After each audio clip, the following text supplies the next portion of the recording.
I have been waiting for the longest time to finally talk about WandaVision. I've said this plenty of times that this is like my number one most anticipated property coming out of the MCU. And now we're finally here. And I'm like, oh boy.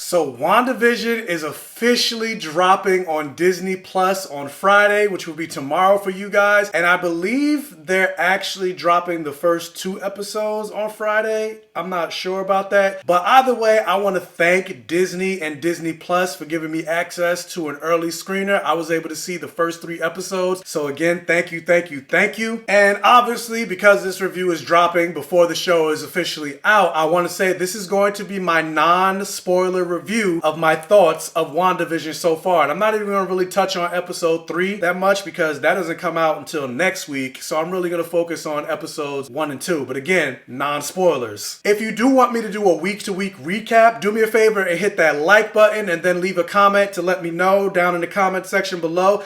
I think after this review, I may end up doing what I did with The Mandalorian and doing a weekly spoiler-filled recap. But again, if that's something you guys are interested in and you want to see, hit that like button and let me know down in the comment section below. So the official synopsis for WandaVision reads: living idealized suburban lives, superpowered beings Wanda and Vision begin to suspect that everything is not as it seems. And the reason I did my intro the way I did, where I said, oh boy, with regards to finally being able to talk about WandaVision, I don't want people to take that into a negative way. But the reason I did that is because I feel like this thing is going to be so hard to talk about, especially without giving spoilers. And then hell, even if I was giving out spoilers, I still feel like this thing will be so hard to talk about because there's so much mystery involved in this show that I'm just like, I don't know what the is happening.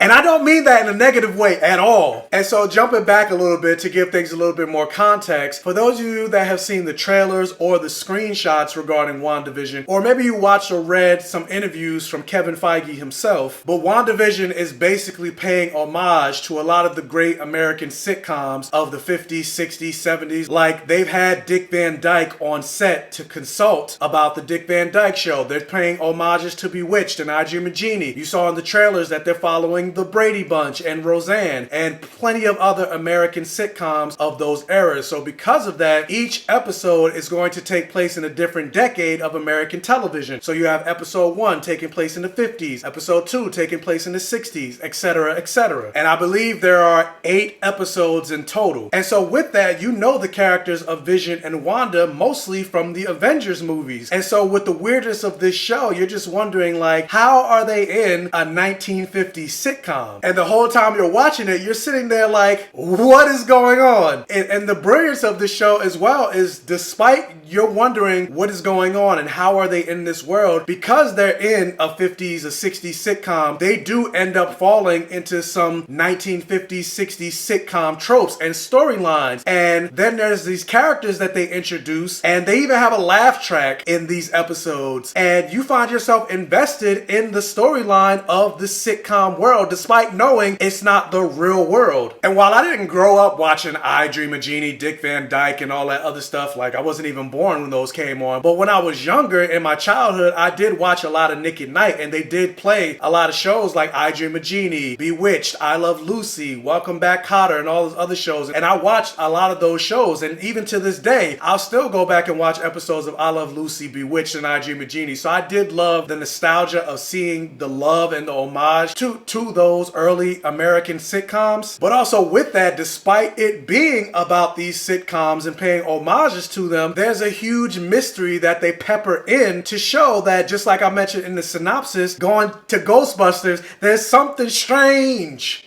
in the neighborhood. Because both our characters and you are just realizing, yeah, something's not right and I don't understand how we got here. And also, despite them following this sitcom formula and having a laugh track and keeping it lighthearted like a lot of these sitcoms did do, don't let that fool you, because there are a lot of dark moments in this show, from even in the first 2 episodes. And I just think it worked beautifully. And then going with that, like, I just think the chemistry and the acting from Elizabeth Olsen and Paul Bettany was phenomenal. And just the fact that they were just able to weave in and out of the cheesiness of the sitcom elements into the darkness of realizing that something is off, and then switching back to the sitcom elements as if nothing happened. Like, I just thought it was a flawless dance between the two of them. And then not even just the two of them, but the other characters that you meet throughout this property. And as a comic book fan, also with that, there were a lot of moments and name drops and things that just had me screaming. Like, I literally paused the screen as I was watching and just started screaming like, oh my God, they did, oh my God, oh my God. And I was like, I literally had to tell myself, you need to calm the hell down. And another thing I think this show did a really good job in balancing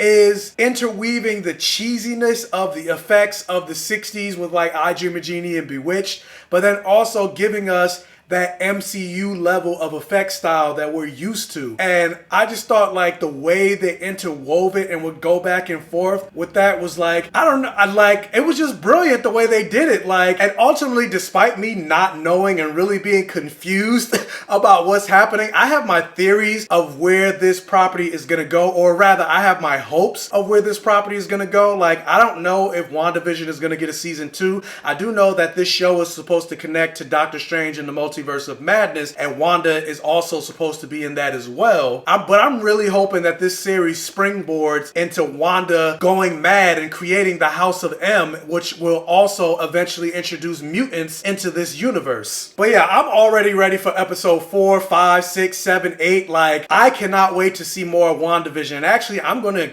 watch these episodes again. Overall, I'm going to say that I was really impressed with WandaVision, and the MCU once again did not disappoint. And I would say that WandaVision so far is definitely a blockbuster. And one little tease I will say, for those of you that are like me and are Buffy the Vampire Slayer fans, the TV show, not the movie, you will definitely get a kick out of episode 2. So yeah, that's all I'm gonna say about that. So the question I have for you, were you guys looking forward to WandaVision as much as I was? What are some of your theories and predictions for this show? Or what are some of the things that you hope to see in this show going forward? Let me know down in the comment section below. Also, if you can, once again, hit that thumbs up button and like this video to really help out the channel. And if this is one of your first time checking out one of my videos, please check out the other videos on my channel. And if you like what you see, please subscribe for more and hit that bell notification button so you're alerted every single time I post a new video. And tell your friends, families, and neighbors about my channel to help me continue to grow. And as always,